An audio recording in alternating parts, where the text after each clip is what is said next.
2023, nous sommes de plus en plus mobiles et souvent on utilise uniquement un téléphone ou une tablette pour réaliser la majorité, voire la totalité des tâches du quotidien. C'est presque mon cas, mais de temps en temps, j'ai besoin d'un grand écran, par exemple pour faire du montage. Et aujourd'hui, je teste l'écran BenQ PD2725U couplé à mon iPad Pro M1. Cet écran 27 pouces UHD est optimisé pour les utilisateurs MacBook et Apple en général. Et cet écran possède une fiche technique et beaucoup d'arguments pour rivaliser avec les écrans natifs de chez Apple, mais à moindre coût. Il possède un mode de couleur M-Book. Le logiciel BenQ Display Pilot en fait un écran parfait pour les designers et artistes qui travaillent sur Mac. Un gros point fort, il couvre 100% des espaces colorimétriques sRGB et Rec 709. Et pour le mode DCI-P3, il couvre 95% de son espace colorimétrique. Enfin, il propose également des modes dédiés comme la chambre noire pour ajuster la luminosité et le contraste de l'image afin de travailler dans des environnements obscurs. Un mode animation pour ajouter de la clarté dans les zones sombres sans surexposer les zones claires. Un mode CAD-CAM qui permet de profiter de lignes et formes avec une qualité de contraste supérieure dans des dessins techniques, du Dual View pour afficher des designs côte à côte, un commutateur KVM amélioré. Ce qui m'intéresse le plus, c'est comment je vais l'utiliser couplé à mon iPad Pro M1,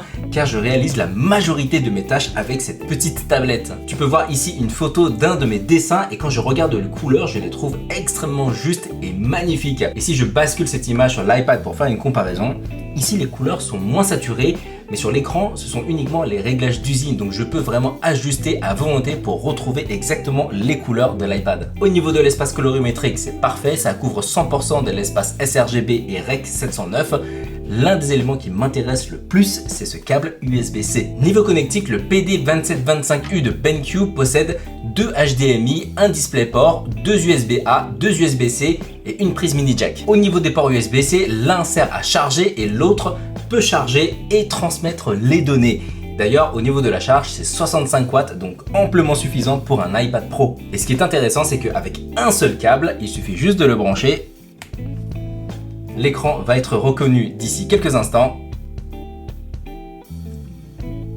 Et on a une extension d'affichage avec seulement un seul câble qui en plus recharge l'iPad. Et ça aujourd'hui c'est un élément essentiel car la majorité des portables, des tablettes et même des ordinateurs fixes peuvent utiliser seulement un câble USB-C pour la transmission de données, la charge du terminal, ce qui fait qu'on a un espace complètement dégagé. Avec juste un seul câble, on peut tout faire. Je t'ai montré ici une photo, mais cette fois on va afficher une galerie de retouches comme Lightroom. Je transfère Lightroom sur cet écran et regardez comment c'est grand. J'adore travailler sur la version iPad de Lightroom car il est connecté au cloud et quand je fais les retouches, je peux ensuite avoir le résultat sur mon téléphone et sur mon ordinateur. Et une autre donnée que je trouve super importante, c'est la rapidité du logiciel. Je le trouve beaucoup plus véloce que Lightroom classique sur ordinateur. L'écran du BenQ n'est pas tactile, donc j'utilise le trackpad du Magic Keyboard de mon iPad pour naviguer et faire mes retouches. Prenons par exemple ce bouquet de fleurs. Avec le trackpad, je peux ajuster la luminosité.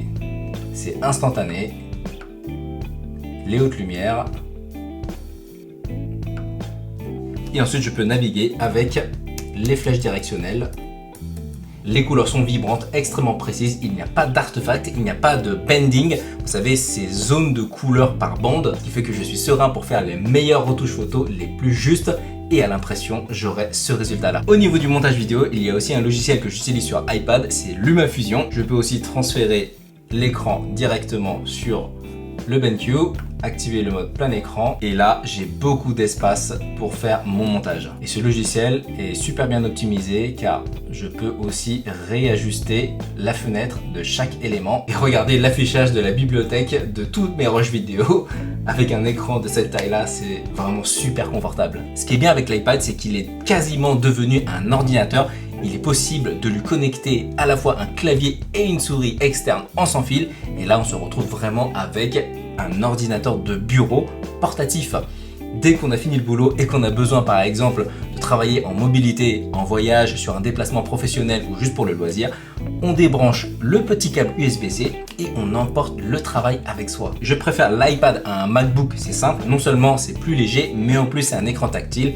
Et évidemment, comme je suis dessinateur et illustrateur, j'ai besoin d'un iPad pour faire du numérique. Quand j'ai envie de faire une pause dans mon montage vidéo, je peux ouvrir Procreate, ensuite aller chercher l'illustration que je veux terminer, et voici, c'est parfait. Et bien entendu, qui dit iPad dit aussi des petits plaisirs de jeu. Je peux aussi connecter une manette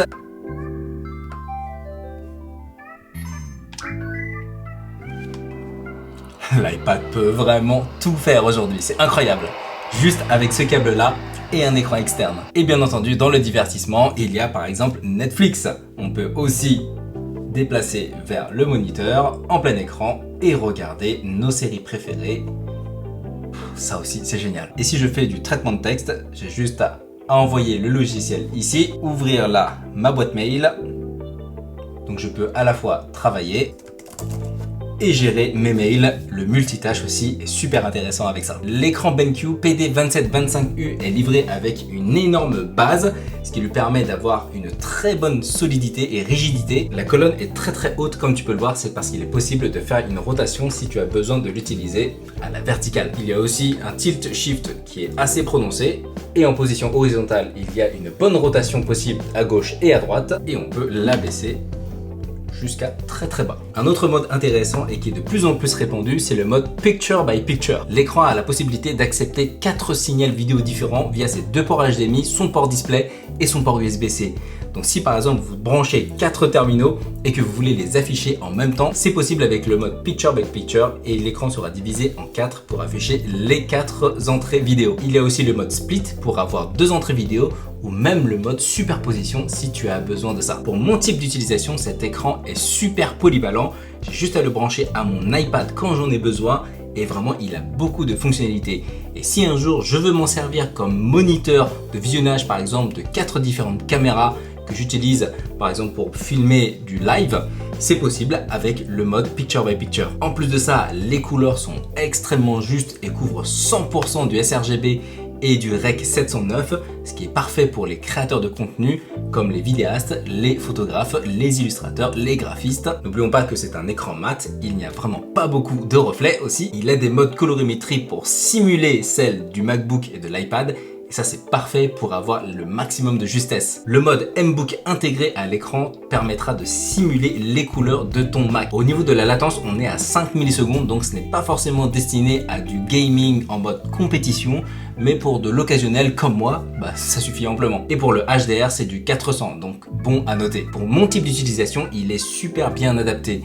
Tous les soirs, je récupère mon iPad pour le ramener à la maison au cas où j'ai besoin de répondre à des mails ou faire un travail en urgence en soirée.